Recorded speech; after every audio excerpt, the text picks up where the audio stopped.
नमस्कार दोस्तों, मैं हूं ईशा और आज मैं बात करने जा रही हूं लेखक ओम थानवी द्वारा लिखी गई यात्रा वृतांत, जिसका शीर्षक है अतीत में दबे पांव। इस यात्रा वृतांत में लेखक ने पाकिस्तान के सिंध प्रांत में स्थित सिंधु घाटी सभ्यता के एक महत्वपूर्ण स्थल मोहनजोदड़ो की यात्रा का वर्णन किया है। तो चलिए दोस्तों, शुरू से इस कहानी को समझने का प्रयास करते हैं। सिंधु घाटी सभ्यता को लगभग 5000 साल पुरानी सभ्यता माना जाता है। इसमें दो सभ्यताएं प्रमुख है। पहला है हड़प्पा सभ्यता और दूसरा है मोहनजोदड़ो। हड़प्पा सभ्यता जो कि पंजाब प्रांत में है, जबकि मोहनजोदड़ो पाकिस्तान के सिंध प्रांत में स्थित है। सिंधु घाटी सभ्यता को दुनिया की सबसे पुरानी सुनियोजित नगरीय सभ्यता माना जाता है।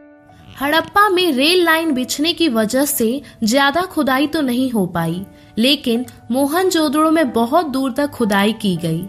मोहनजोदड़ो की खुदाई का कार्य सन 1922 में राखालदास बनर्जी ने उस समय के पुरातत्व विभाग के निदेशक सर जॉन मार्शल के कहने पर किया। सिंधी भाषा में मोहनजोदड़ो का अर्थ है मुर्दों का टीला।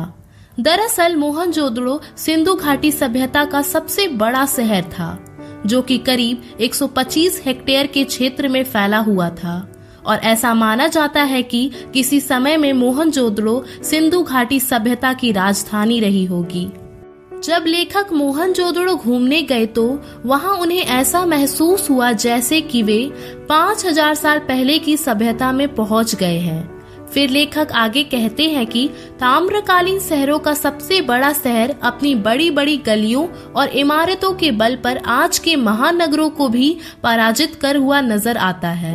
मोहनजोदड़ो शहर टीलों पर बसाया गया है, और ये टीले प्राकृतिक नहीं है, बल्कि मानव निर्मित छोटे छोटे टीले हैं जो कि कच्ची और पक्की ईंटों के बने हैं। और ऐसा इसलिए किया गया ताकि सिंधु नदी के बाढ़ के पानी के प्रकोप से बचा जा सके। लेखक मोहनजोदड़ो की नगरीय सभ्यता और जल संस्कृति के बारे में बताते हुए कहते हैं कि यह ताम्रकालीन नगरीय सभ्यता है। यहाँ के खंडरों को देखकर ऐसा लगता है कि जैसे आज भी कोई यहाँ रहता है। यहाँ की नियोजन व्यवस्था भी बहुत सुंदर है, और यहाँ की चौड़ी गलियां एक दूसरे को समकोण पर काटती है। यहाँ के सभी घर ईंटों और लकड़ी से बनाए गए हैं, और इन घरों की दीवारें काफी मोटी हैं।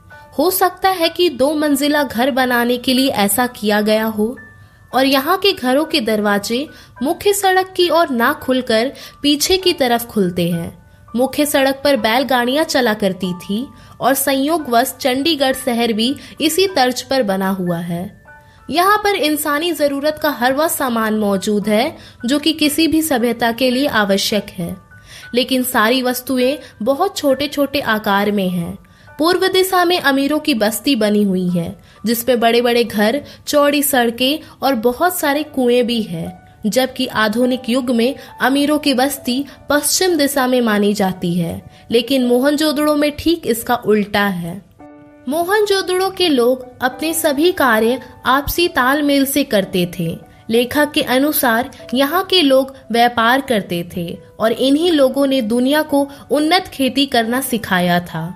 यहाँ पर एक विशाल गोदाम भी है, जिसमें कर के रूप में प्राप्त अनाज रखा जाता था। यहाँ कपास, गेहूं, जौ, ज्वार, सरसों, बाजरा, चने, खजूर, खरबूज और अंगूर की खेती के प्रमाण भी मिले हैं। इस सभ्यता को अधिकतर विद्वान खेतीहर और पशुपालक सभ्यता मानते हैं। यहाँ लोहा नहीं पाया गया, लेकिन पत्थर और तांबे के इस्तेमाल से कृषि के औजार बनाने के सबूत मिले हैं। यहाँ के लोगों को ड्रेनेज सिस्टम यानी जल निकासी के बारे में अच्छी जानकारी थी। यहाँ के हर घर में जल निकासी की भी अच्छी व्यवस्था देखने को मिलती है, और जल निकासी के लिए ढकी हुई नालियां भी बनाई गई है। नगर में एक 40 फुट लंबा, 25 फुट चौड़ा और 7 फुट गहरा जलकुंड भी है। माना जाता है यह किसी विशेष अनुष्ठान के लिए प्रयोग किया जाता होगा। यहाँ की दीवारें पक्की ईंटों से बनी हुई है, और पास में ही 8 स्नान घर भी है। जलकुंड में गंदा पानी ना जाए, इसकी भी व्यवस्था की गई है, यानी यहाँ पर साफ सफाई का विशेष ध्यान रखा गया है। जलकुंड के पास ही एक कुआं भी है जहां से शायद जलकुंड में पानी आता होगा। इसके अलावा यहाँ 700 कुएं हैं और कई सारे तालाब भी मिले हैं जो कि पक्की ईंटों से बने हैं। दरअसल मोहनजोदड़ो इस संसार की पहली सभ्यता है जिसने कुएं खोदकर भूमि जल निकाला था, इसलिए सिंधु घाटी सभ्यता को जल संस्कृति भी कहते हैं। लेकिन सिंधु घाटी सभ्यता में ना तो कोई भव्य राजमहल मिला और ना ही कोई भव्य मंदिर और पिरामिड मिला।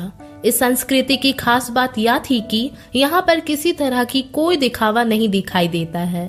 यानी मोहनजोदड़ो सिंधु घाटी सभ्यता का सबसे बड़ा नगर है, फिर भी इसमें भव्यता और आडंबर का कोई नामो निशान तक नहीं है। यहाँ पर धातु, पत्थर की मूर्तियां और बर्तन मिले हैं जिसमें चित्रकारी की गई है। साथ ही मोहरे, खिलौने और अन्य उपकरण की वस्तुएं भी मिली है।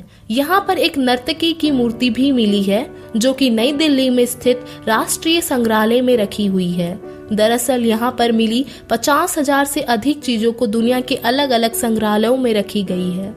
मोहनजोदड़ो में एक प्राचीन बौद्ध स्तूप भी है और इस बारे में जानकारी लेने के लिए राखालदास बनर्जी यहाँ आए थे। लेकिन जब यहाँ खोदा गया तो इसके नीचे उन्हें 5000 साल पुरानी सभ्यता मोहनजोदड़ो का अद्भुत नगर देखने को मिला। तो दोस्तों, इस वीडियो को लाइक और शेयर करके आप हमारा आत्मविश्वास बढ़ा सकते हैं और हमारे चैनल पर पहली बार आए हैं तो चैनल को सब्सक्राइब जरूर करें। धन्यवाद।